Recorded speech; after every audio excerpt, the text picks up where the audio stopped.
Die Beschleunigung des Wassers, das war das eine, das wir nicht für möglich gehalten hätten. Das andere waren die unfasslichen Wassermengen, die über Äcker und Felder anrauschten aus allen Seitentälern der Isen, braun und lehmig, wertvollen Boden wegspülten, von keiner Hecke gebremst und abgefangen. Es war, wie uns der alte Mühlenbesitzer gesagt hatte, die Felder gaben das Wasser viel zu schnell weiter, nirgends Moos und Filz und Feuchtgebiet, das wie ein Schwamm etliches aufgehalten hätte, alles wegtrainiert. Hinter Isen bereits verschwanden die weiten Flussmäander in einem riesigen See, in dem die hölzernen Heuschober wie große Schiffe ankerten.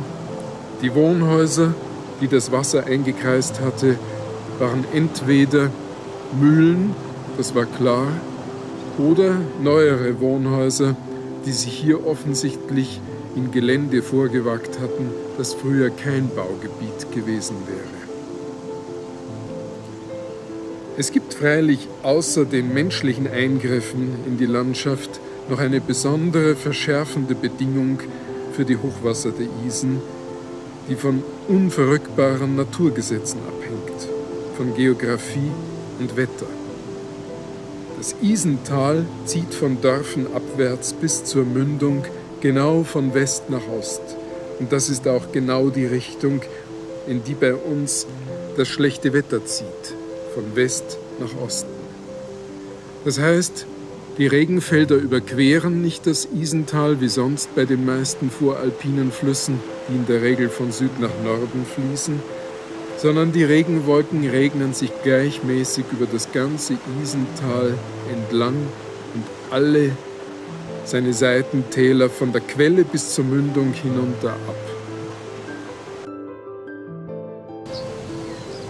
Die Müller, die Sägmüller, auch die alten Pensionierten, die aufgegeben haben, das sind noch die einzigen, die heute mit dem Fluss leben, die ihn beobachten, wie viel Wasser er führt, wie stark es verschmutzt ist, wie viel altes Heu, wie viel Plastikflaschen, wie viel Matratzen und Düngersäcke, wie viel schillerndes Öl wieder daherschwemmt.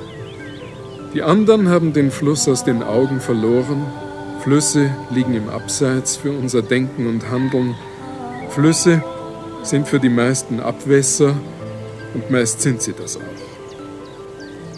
Das Wunder so eines naturbelassenen Flusses, ein Fluss, der noch wandert und frei sein Bett verändert, mit seinen abgeschnittenen Schlingen, so einen Fluss wie die Isen zwischen Weizen und Wiesen nimmt kaum einer zur Kenntnis. Höchstens eben im Katastrophenfall.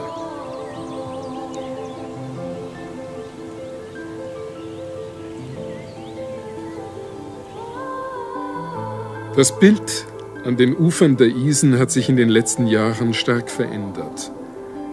Da hat die Flurbereinigung die Felder zu riesigen Flächen zusammengelegt und in der neuen Rasterordnung ist kein Platz mehr für Hecken und Bäume.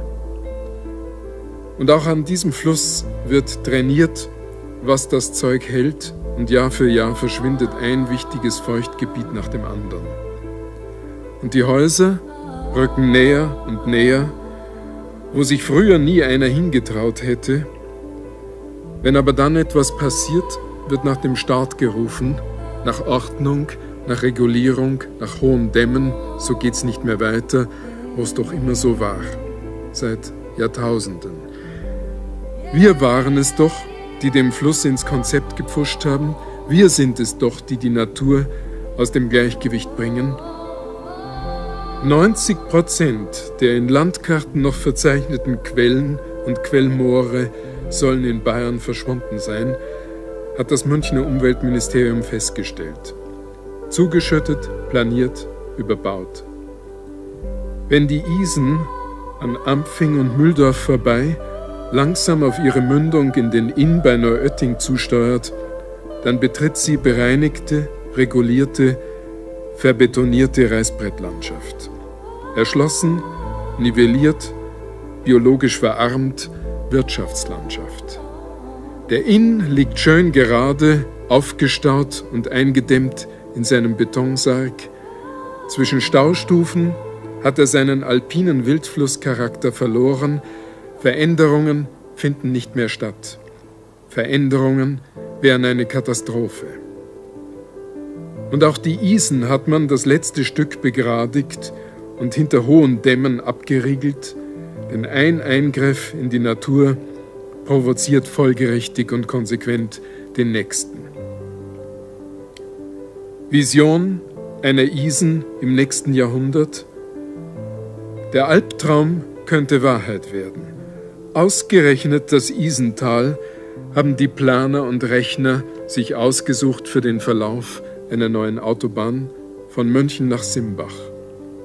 Ein empfindlicher, kostspieliger Straßenbaukörper und ein wilder, unberührter Fluss. Es ist ziemlich klar, wer da auf der Strecke bleibt.